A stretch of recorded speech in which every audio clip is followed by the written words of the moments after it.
ತುಮಕೂರಿನಲ್ಲಿ BJP JDS ಕಾರ್ಯಕರ್ತರ ನಡುವೆ ವಾಕ್ಸಮರ ನಡೆಯಿತು. ಬಿಜೆಪಿ ಅಭ್ಯರ್ಥಿ ವಿ ಸೋಮಣ್ಣ ಮುಂದೆ ದೋಸ್ತಿ ಕಾರ್ಯಕರ್ತರು ಕಿತ್ತಾಡ್ಕೊಂಡ್ರು.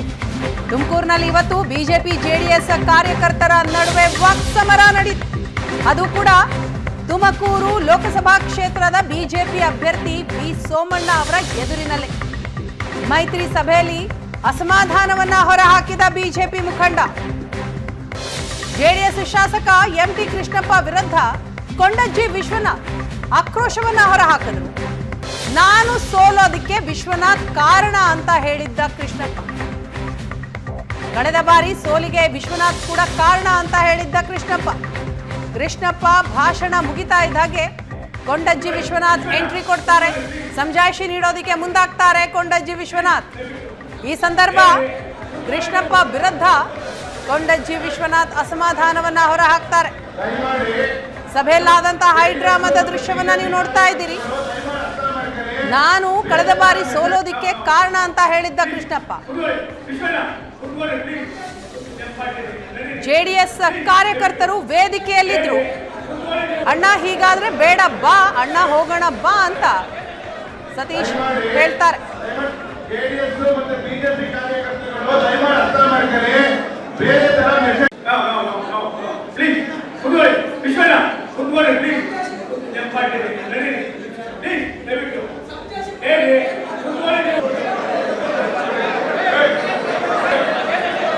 ದಯಮಾಡಿ ಜೆಡಿಎಸ್ ಮತ್ತೆ ಬಿಜೆಪಿ ಕಾರ್ಯಕರ್ತರು ದಯಮಾಡಿ ಅರ್ಥ ಮಾಡ್ಕೊಳ್ಳಿ.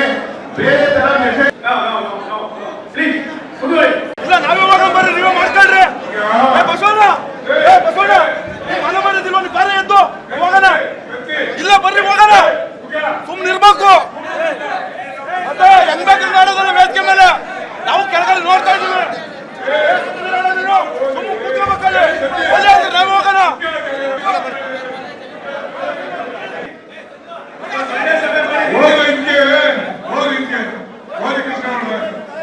ಇಲ್ಲ ನಾವೇ ಹೋಗೋಣ ಬರ್ರಿ, ನೀವೇ ಮಾಡ್ಕೊಳ್ರಿ. ಬಸವಣ್ಣ ಮನೆ ಮಾಡಿದಿಲ್ವ ನೀವು? ಬಾರಿ ಎದ್ದು ಹೋಗೋಣ. ಇಲ್ಲ ಬರ್ರಿ ಹೋಗೋಣ. ಸುಮ್ಮನೆ ಇರ್ಬೇಕು. ಮತ್ತೆ ಹೆಂಗ್ ಬೇಕು ಮಾಡೋದಲ್ಲ ವೇದಿಕೆ ಮೇಲೆ. ನಾವು ಕೆಳಗಡೆ ನೋಡ್ತಾ ಇದ್ದೀವಿ. ತುರುವೇಕೆರೆಯಲ್ಲಿ ನಡೆದಂತಹ ಸಭೆ, ಆ ಸಭೆಯಲ್ಲಿ ಕಾರ್ಯಕರ್ತರ ನಡುವೆ ವಾಗ್ವಾದ ನಡೆಯಿತು. ಇದೇ ವಿಚಾರಕ್ಕೆ ಸಂಬಂಧಪಟ್ಟ ಹಾಗೆ ಮಾಹಿತಿಯನ್ನು ಕೊಡ್ತಾ ಹೋಗ್ತಾರೆ ನಮ್ಮ ಪ್ರತಿನಿಧಿ ಮಹಾಂತೇಶ್. ಇದೀಗ ನಮ್ಮ ಜೊತೆ ಸಂಪರ್ಕದಲ್ಲಿದ್ದಾರೆ. ಮಹಾಂತೇಶ್, ಆಗಿದ್ದೇನು, ಏನಕ್ಕಾಗಿ ಈ ವಾಗ್ವಾದ ನಡೆಯಿತು? ಒಟ್ಟಾರೆ ಘಟನೆಯನ್ನು ವಿವರಿಸ್ತಾ ಹೋಗೋದಾದ್ರೆ. ವೀಣಾ, ಏನು ಇವತ್ತು ತುಮಕೂರು ತುರುವೇಕೆರೆ ತಾಲೂಕಿನಲ್ಲಿ ಜೆಡಿಎಸ್ ಮತ್ತು ಬಿಜೆಪಿ ಎರಡೂ ಪಕ್ಷದ ಕಾರ್ಯಕರ್ತರ ಒಂದು ಸಮಾಗಮದ ಒಂದು ಸಂದೇಶ ಕೊಡುವಂತಹ ಸಮಾವೇಶವನ್ನ ಏರ್ಪಡಿಸಲಾಗಿತ್ತು. ಅದರಲ್ಲಿ ಜೆಡಿಎಸ್ ನ ಮುಖಂಡರು ಮತ್ತೆ ಬಿಜೆಪಿಯ ಮುಖಂಡರುಗಳು ಕೂಡ ಇದ್ರು. ಅದರಲ್ಲಿ ವಿಶೇಷವಾಗಿ ಎಂಟಿ ಕೃಷ್ಣಪ್ಪ ಮತ್ತೆ ಮಸಾಲೆ ಜಯರಾಮ್ ಕೂಡ ಇದ್ದಿರುವಂತದ್ದು.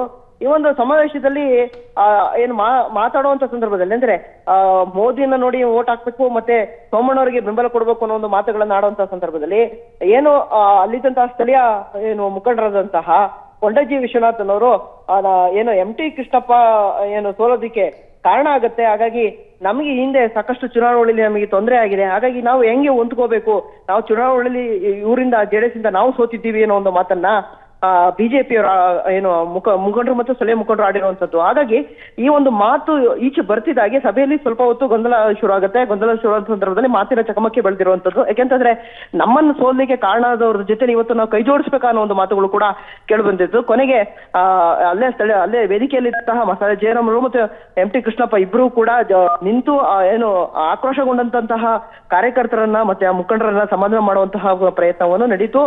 ಮತ್ತೆ ಜೊತೆಗೆ ಸೋಮಣ್ಣವರು ಕೂಡ ಈ ಸಂದರ್ಭದಲ್ಲಿ ಮಾತಾಡಿದ್ರು. ಈ ಎಲ್ಲಾ ಅಸಮಾಧಾನಗಳೇನಿರುತ್ತೋ ಇವೆಲ್ಲವನ್ನೂ ಕೂಡ ಬಗೆಹರಿಸ್ಕೊಂಡೆ ನಾವು ಮುಂದೆ ಹೋಗ್ಬೇಕಾಗತ್ತೆ. ಯಾಕೆಂತಂದ್ರೆ ಮೇಲ್ಮಟ್ಟದಲ್ಲಿ ಎಲ್ಲರೂ ಕೂಡ ಹೊಂದಾಣಿಕೆಯನ್ನ ಮಾಡ್ಕೊಂಡಿರುವಂತದ್ದು. ಹಾಗಾಗಿ ಗೆಲುವು ಅನಿವಾರ್ಯ ಆಗಿದೆ. ಆ ಒಂದು ಹಿನ್ನೆಲೆಯಲ್ಲಿ ಹೊಂದಾಣಿಕೆ ಮಾಡ್ಕೊಂಡು ಹೋಗ್ಬೇಕು ಅಂತ ಹೇಳಿ ಕೊಂಡಜ್ಜಿ ವಿಶ್ವನಾಥ್ ಅವರನ್ನ ಸಮಾಧಾನ ಮಾಡುವಂತಹ ಕೆಲಸ ಆಯ್ತು. ಆದ್ರೆ ಒಂದಷ್ಟು ಸುಮಾರು 10-15 ನಿಮಿಷಗಳ ಕಾಲ ಸಭೆಯಲ್ಲಿ ಗೊಂದಲದ ಒಂದು ವಾತಾವರಣ ಶುರುವಾಯ್ತು. ಅಂದ್ರೆ ಮೇಲ್ನೋಟಕ್ಕೆ ಎಲ್ಲವೂ ಸರಿ ಇದೆ ಅಂತ ಕಾಣ್ರು ಕೂಡ ಕೆಳಮಟ್ಟದಲ್ಲಿ ಕಾರ್ಯಕರ್ತರು ಮತ್ತು ಮುಖಂಡರುಗಳು ಹೊಂದಾಣಿಕೆ ಆಗ್ಬೇಕಾಗಿರೋದು ಇನ್ನೂ ಕೂಡ ಆಗಿಲ್ಲ ಅನ್ನೋದು ಈ ಒಂದು ಘಟನೆಗೆ ಸಾಕ್ಷಿ ಆಗುತ್ತೆ. ಇದು ಏನು ಸೋಮಣ್ಣ ಗೆಲುವಿಗೆ ಒಂದು ಹಿನ್ನಡೆ ಆಗುವಂತಹ ಸಾಧ್ಯತೆಗಳು ಕೂಡ ಇರುವಂತದ್ದು. ಯಾಕೆಂತಂದ್ರೆ ಸ್ಥಳ ಮಟ್ಟದಲ್ಲಿ ಕೆಳಮಟ್ಟದಲ್ಲಿ ಇವೆಲ್ಲವೂ ಕೂಡ ಹೊಂದಾಣಿಕೆ ಆದಷ್ಟಾಗೆ ಮಾತ್ರವೇ ಒಂದು ಮೈತ್ರಿ ಯಶಸ್ವಿ ಆಗ್ಲಿಕ್ಕೆ ಸಾಧ್ಯ ಆಗುತ್ತೆ ಅನ್ನೋದು ಈ ಘಟನೆ ಸಾಕ್ಷಿ ಆಗಿರುವಂತದ್ದು. ಖಂಡಿತವಾಗ್ಲೂ ಥ್ಯಾಂಕ್ ಯು ಮಹಂತೇಶ್ ತಮ್ಮ ಮಾಹಿತಿಗಾಗಿ.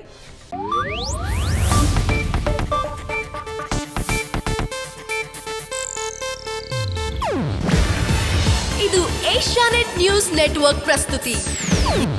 ನೀವು ನೋಡ್ತಿದ್ದೀರಾ ಏಷ್ಯಾನೆಟ್ ಸುವರ್ಣ ನ್ಯೂಸ್.